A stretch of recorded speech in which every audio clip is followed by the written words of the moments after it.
Okay, so welcome back to another community chat. And do you know, I'm actually particularly excited about this one today because it's our first community chat where there's more than one person. And it thrills me to have both Andy and Nathan with us today, looking at this very unique, but not so unique in the world of being an entrepreneur, actually, around working with family. And they're going to hopefully be really honest.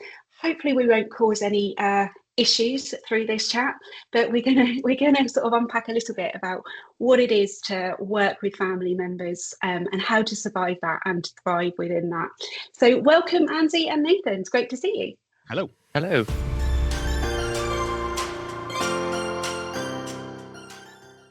Today we are really just focusing on this sense of what it is to work with family, and I think that does bring a really different dynamic, and often actually a different set of challenges, for than what the usual sort of entrepreneur might experience.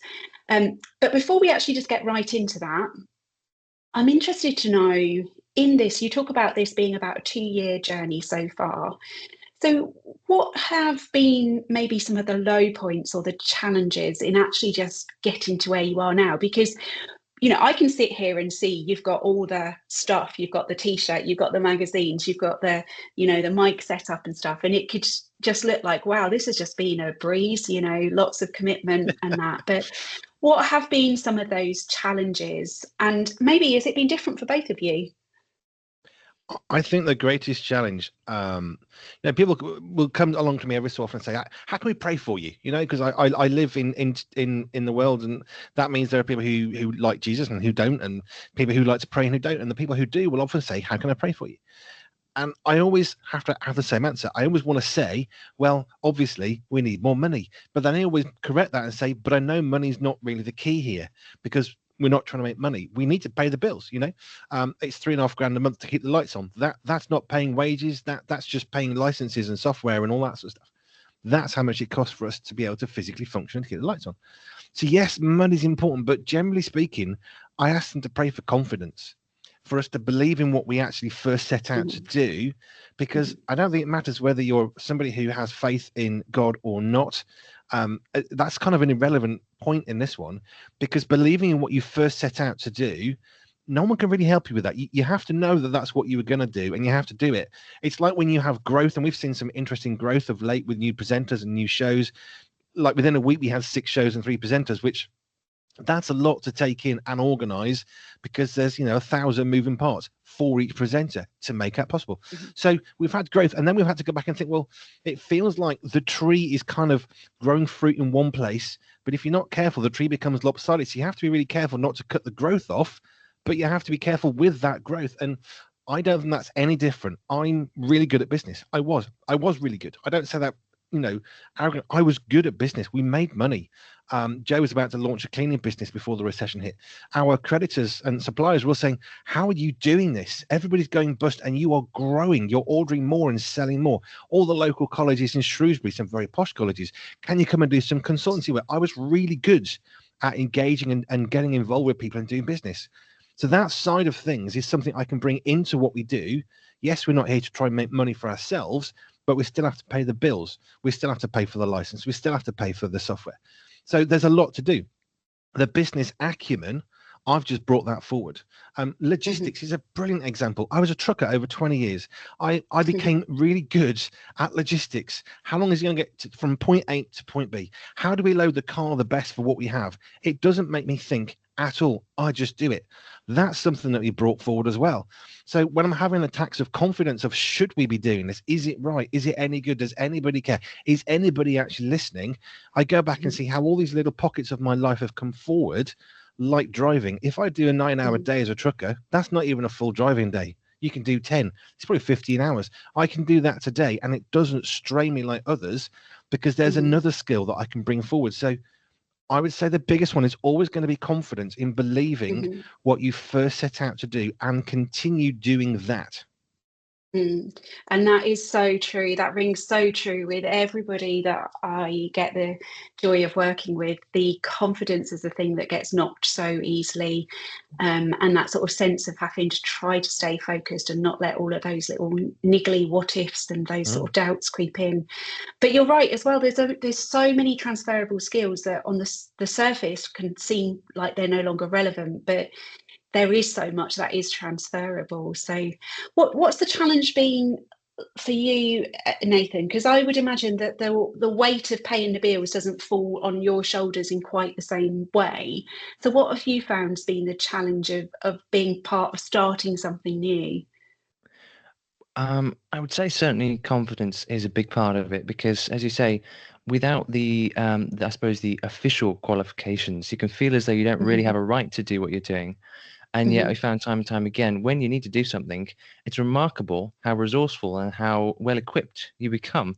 You know, mm-hmm, it's like you don't need official training to be a parent, but when you become a parent, you've got to be a parent. You know, but I would say the biggest challenge really has been it's almost this inclination to try and separate work and life, work and personal mm-hmm, stuff.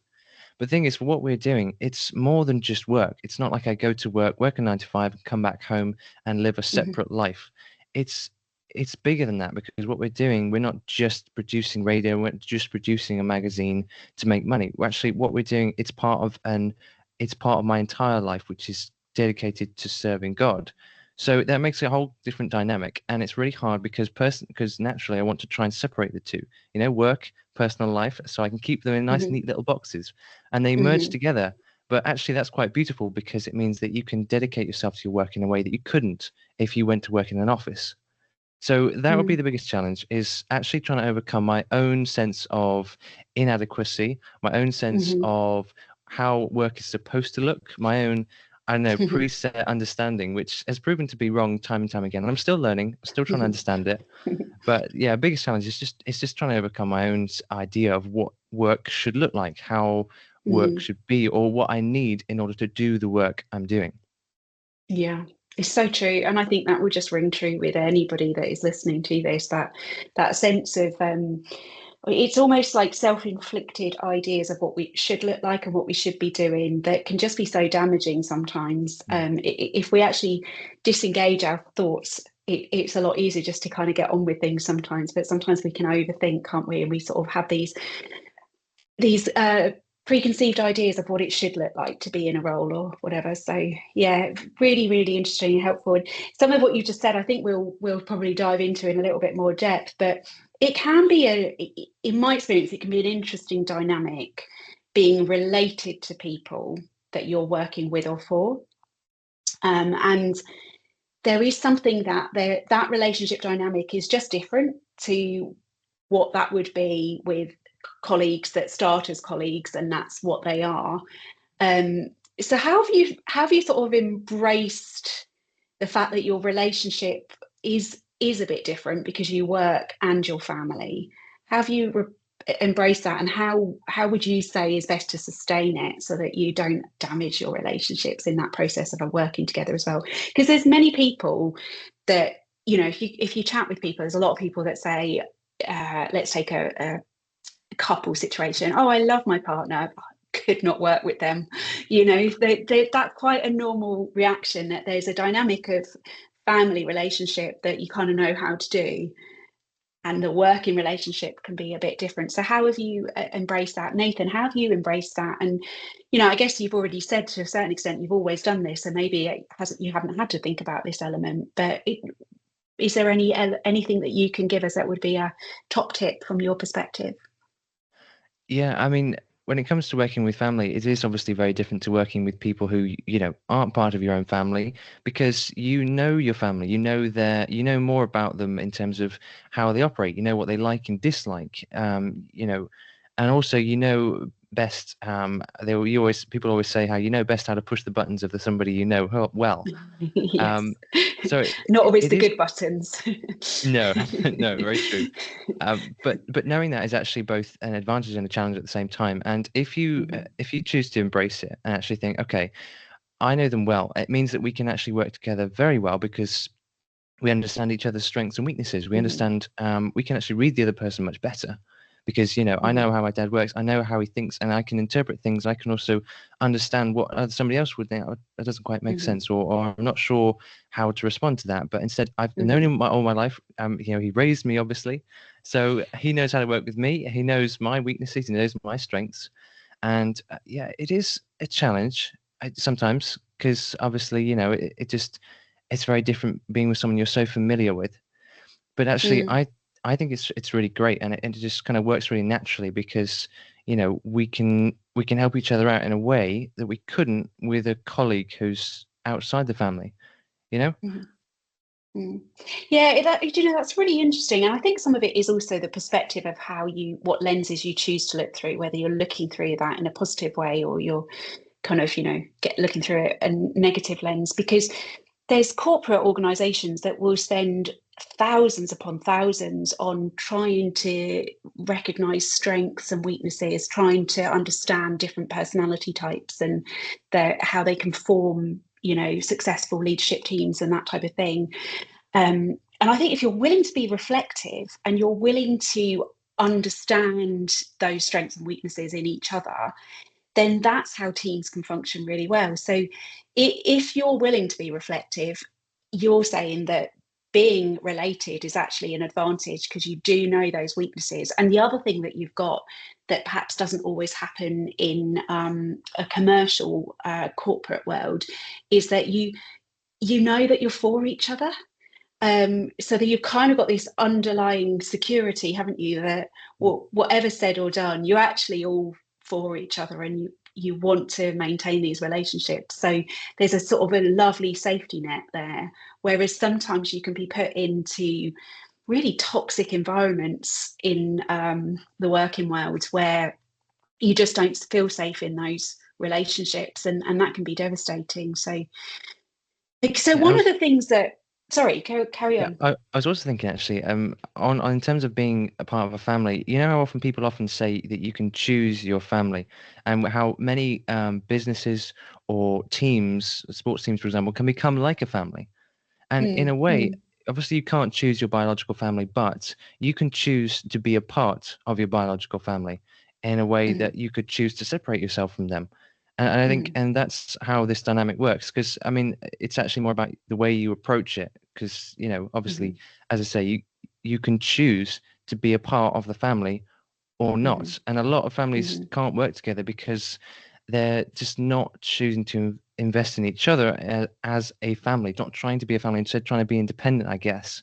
Which is why, mm, you know, you get teams that become like a family because they have something in common and they mm. are choosing to be a family. It's, I don't know if that makes sense, but you know, the idea of just, Yeah, you can choose to be a family.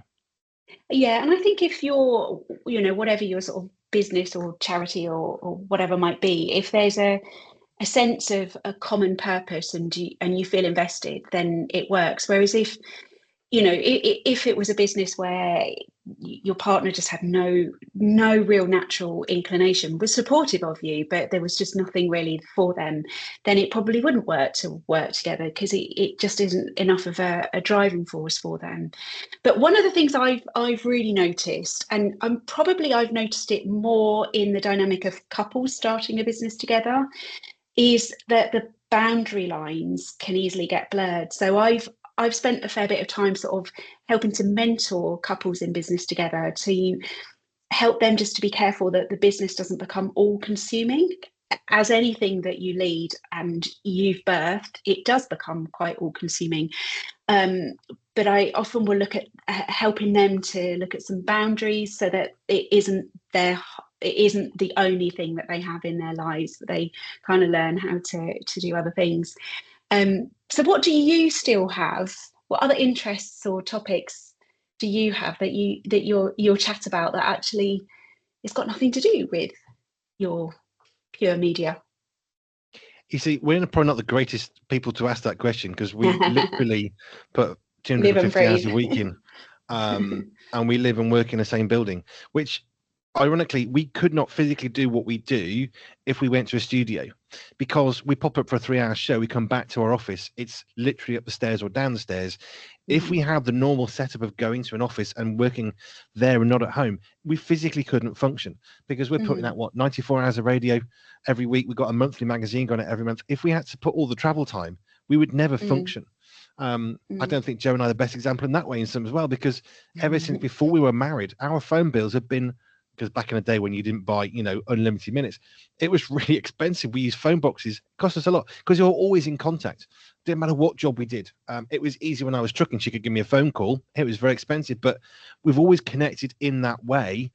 And I think, coming back to your thing about boundaries, one of the things that really helps, because I've run a business that made money, I'm running this, which we'd like to make money in order to pay the bills less stressfully, is I know what people are doing. So I'm very much leading what we do, but if it's a radio, I defer to Stephen, who's the operations manager. Radio is his thing. I'm over everything, but I'll still defer to him. And I think it's the greatest need of any leadership structure. I don't care what you want to call it or how you want to phrase it. It's about trusting the people that you're working with. So I know I can trust Stephen to do a good job with the radio, and I know I can do the same with Nathan. Let me just give you a quick example. We were doing the lawnmower the other day, and I think corporate world should listen to this bit, because this is important. We were mowing the grass. Okay, we've got it's not grass, it's grounds. It's like half an acre. We've got a petrol mower. It's really hard work to try and get it down. It's been derelict. It's a lot of effort, but we want to get it down. So already we're united by, we want to be able to play in the garden and sit in the garden without 8-foot tall grass. So there's your goal. That's what we're trying to achieve. We've got a petrol lawnmower. It's not a tractor. It's just a push along thing. Wait, pulls itself along. But how are we going to do the grass? So Nathan and I got into a routine. We did some gardening the other day, bearing in mind it's about a 50-meter stretch in one length. It's about 50 meters wide. Okay, so it's a lot of grass. We've trimmed it. Now we get into the lawnmower. As we're lawnmower, we get into a system. I don't tell him what to do, but I'm mowing. He's taking the grass, and every so often, about every 20 meters, we run out of room in the box at the back. So it's got to be emptied. So Nathan's listening out for the sound of the mower changing, because now it's got full. I'm coming to a stop. He's already walking towards me. We have a stick to get the grass out of the mower, because it's petrol, we're not stupid, into the box. I balance that on the mower, and the first time I do it, it falls off because he didn't spot it. The second time he did, and by the end of it, it's like a clockwork. That is amazing. I start to come to a stop. He's walking towards me with a stick in his hand, which we need to get the grass out of the mower into the box. I put it on 2 little spikes that it just balances on. He grabs it as he puts the box in dry, so I can grab it, put it on the mower, and off we go. Now, that's a bit of a quick way, but that's because I trust what he's going to do. I trust he's going to learn, and I'm going to learn to work with him, rather than saying, Nathan, what are you doing? Why haven't you got the stick? It's fallen on the floor, you idiot. Well, how's that going to help you work together? How is that going to actually achieve the goal that you want to do? So when you trust the people that you have working around you, everything flows. The toxic environments that you've said about, I've been in those where they don't trust you. Even if you're good at your job, you're qualified, you're experienced, they don't trust you. So it goes wrong. Why? Because now you're nervous. Now you're not able to work very well. Even if you're brilliant, if you've got someone breathing down your neck, I used to operate big cranes in a day off the back of trucks. If someone's stressfully watching you, I was really excellent at that. I really was. I was getting asked for by name to go and do really complicated jobs because I was good. But every so often you get somebody coming breathing down your neck, and it would go wrong. Not because I was bad, but you're in a bad environment. So if you've got a toxic environment, it doesn't matter how good the person is, you won't see the good because you're trying to manipulate and control who they are. If you step back and let them be excellent, most of the stuff people learn on their own. We're not idiots. We know it's gone wrong. We want to improve. So toxic environments, I just think those are because they're not being trusted. If you're going to employ somebody, if you're going to bring in someone from a team, you've got to trust they can do the job. Otherwise, why did you have that first conversation with them? Very helpful. And I think we're not necessarily looking at how to put those boundaries in place, but other lessons are coming through, aren't they? In terms of no, that's fine. I mean, the reality is that your setup is really quite unique because it's a whole family thing. So yeah, it's possibly not that many people that would be able to relate to that particular setup that you have. But definitely would relate to the difference that trust has as the sort of foundation, if you like, to being able to thrive in a working environment. So now I'm going to get a little boundaries. I think that's the bit that creates the boundaries. It does create those boundaries, and it also creates the permission to fail and flourish, doesn't it? And that's really good for particularly anything innovative. When trust isn't there, it's horrendous. It's horrid, isn't it? You're just scared to do anything. You're also scared to succeed when there isn't trust, as well as scared to fail. So I will move us on, because I mean, I do know that Nathan's a phenomenal photographer, and we often chat in other environments around getting out to run and stuff like that. So I'm going to suggest that you do some of those things to create your boundaries. But I'm just interested now to perhaps look at when it's not so great. We all have bad days. I don't know about you, but some days you just literally get out of bed the wrong side. And with family members, you sometimes don't put up the same guard or politeness that you maybe would with others. And so, how we can react can be slightly different in our behaviours and our sort of way that we might talk to a family member sometimes. And you possibly wouldn't do that with a colleague in another scenario for all sorts of reasons. But what ways have you identified that you actually need to protect each other, particularly if you're irritated with each other? I mean, I've been around you guys, and it's lovely to be around you, but you are not superhuman. So there must be times when you're just grumpy or irritated or any of those. So how do you manage that when you don't have that same sort of sense of, right, well, I'm off to work, by the time I come in, I've forgotten all about that, and we're back again. So what are some of the things you put in place when you're feeling particularly irritated? I'm going to jump in and say we have a particular pressure in what we do, because we do live radio. And when you do 3 hours of live radio, it's very intense. So one of the things what I'm always trying to build in is to say to people, go off for half an hour after your show. So that builds in boundaries, it builds in time, it protects it. If they come down and get on the computer, I'm usually the one saying, turn it off and go for a walk, go for a lie down, go and have a sleep, because Nathan does a breakfast show. So I'm always trying to say, don't just keep going, because the real danger is Nathan gets up at 6 a.m. in the morning for the breakfast show. He can work through 10 o'clock, 11 o'clock when I'm going to bed, and the rest of us go to bed. It's very easy just to fill that entire day with work. So one of the things I've worked on really, really hard with people is you need to have time not doing stuff. The radio, in a sense, creates a pressure because it's far more intensity in live radio. We're global, so we've got people all around the world listening. That's a very unique pressure in itself, but it also helps because then it's like, well, go and have half an hour.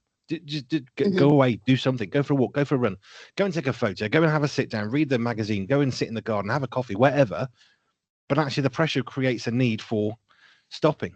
And it's something we try and build essentially you're kind of building in that preventative measures to stop it getting to like that. How about you, Nathan? Because you have a different dynamic in that you've got siblings that you're working with as well as parents. So it's normal for us to sometimes disagree or get irritated. So how do you manage that? Yeah, it's interesting. I think one of the advantages of being with family, as you say, you don't necessarily put up the same pretense.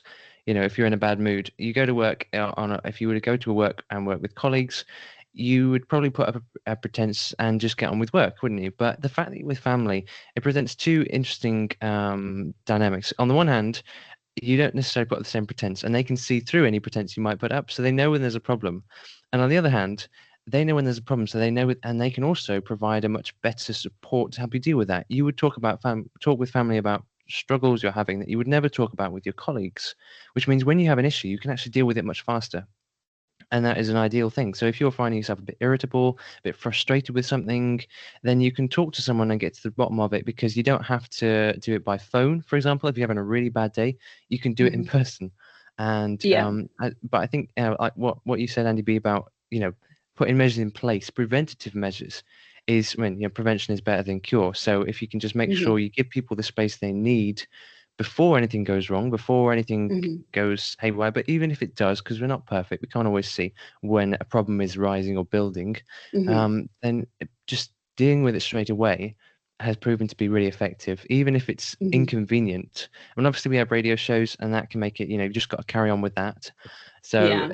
to a certain degree, you just got to, get on with the work and deal with it later. But the fact that you're with family, and for example, with my brothers, means we can deal with it straight away, and Nice. we can do it without having to wait till the end of the day to deal with it. Yeah. And interestingly, when you have got a schedule you've got to work to, and you've kind of just got to be professional in that moment, sometimes the very art of just getting on and doing what your job is for that time, the other stuff sort of then fades away, doesn't it? Yeah. But I mean, I this isn't a working context, but I do remember when my girls were young, because I had a business, so I'd primarily be working from home and sort of just juggling everything. But sometimes if they were really finding those buttons I didn't actually know I had, but they managed to find them, I would just sometimes say, you just got to give me 5 minutes, because I am scared I'm going to say something that is not going to do any of us any good. So just let me have some peace and quiet. And when they were really little, I'd kind of just sometimes go into the bathroom for 5 minutes, lock the door, just to escape, to just be like, come on, get the perspective back, get back in the game. Because it is so, yes, we can forgive each other, but it's so much more devastating when something unkind comes out, and then you've got to, kind of make up for that, rather than just stopping yourself doing it in the first place, isn't there? So we've used a lot of time, which is inevitable. It's there's more of us chatting today, but just to kind of finish with, why don't you finish with something that's been part of this adventure so far, a nice high point, something that you kind of pinch yourself about, or anything, any gem of advice that you'd like to offer to others who maybe are considering working with family, but perhaps are a bit nervous about what that might look like. So maybe if one of you wants to give a highlight, and one of you wants to give that piece of beautiful advice to anyone that's thinking of working with family. You got to smell the roses. It's really hard. I don't care what business you're in. I don't care what stage of business you're in. Whether you're thinking about it, you've been here for 40 years, you've got to smell the roses. You've got to take the moments to see what it is you've achieved, because a lot of life is going through. We get up, wash our hair, have a shower, go to work, come back, pay the bills, realize we scratched the car, fix that, and then go to bed and start again. That's most of life, and that's okay. So you've got to take time to think, we actually did this. So I had a moment the other day, we were publishing a magazine. When the t-shirt arrived, I was like, wow, this is so cool. We've actually got a magazine that's going out, and we're printing it, and people want to have it. You've got to take the time. The gathering last year, 2024, we're stood there. This is one of my biggest highlights. So we do live radio. That's what we do. We love going to sites and doing live radio on site. And we went to the gathering. We were doing interviews for them. We were doing some stuff for the CVM people, Christian Vision for Men. And there was a moment when I stood back. I was sitting at our desk. We were doing 18 hours of live radio across 2 days, off my mobile phone, by the way, because the signal we were dedicated was rubbish. And I was sitting looking at our 2-meter banner. We had a table with 2 computers on it for editing and for live radio. And I saw myself and my 2 older sons and think, this is what we were trying to achieve, is to get into people's lives, provide some hope. And there's a moment of just pure elation and joy. This is what we set out to do. We were already doing it for a year and a bit, but there's a moment of just taking stock and thinking, this is cool. And we drank a pint together at the end of our second day. And it was just, this is a good moment. And you've got to savor the good moments, because there'll be plenty of bad ones, and they shout louder, but the good ones are actually bigger, but we tend to diminish them because of all the other issues. But smell the flowers, smell the roses. Fantastic, thank you.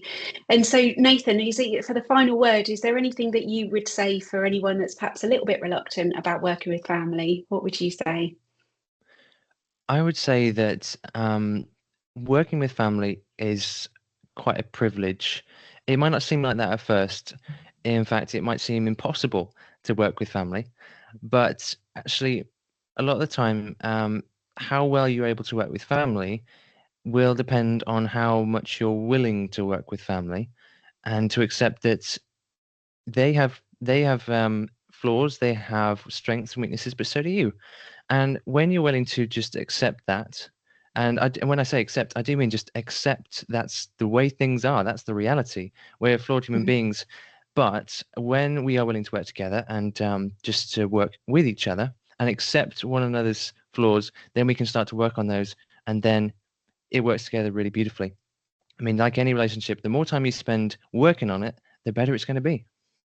Fantastic. Look at that. Just the wisdom from that. Yeah, that's brilliant. I lost my words, but that is a really lovely way to end. And I think one of the things that definitely comes across speaking with you both is just your utter commitment to each other, but also to the thing that you feel drawn to do. And it definitely comes across how significant your faith is as part of the driving force for that. So thank you for sharing with us, and we do wish you every success in all that you're doing, and all that's yet to come, but also as you continue to live and work together, may that just be really enjoyable for you. So thank you so much for joining us. Thank you for having us.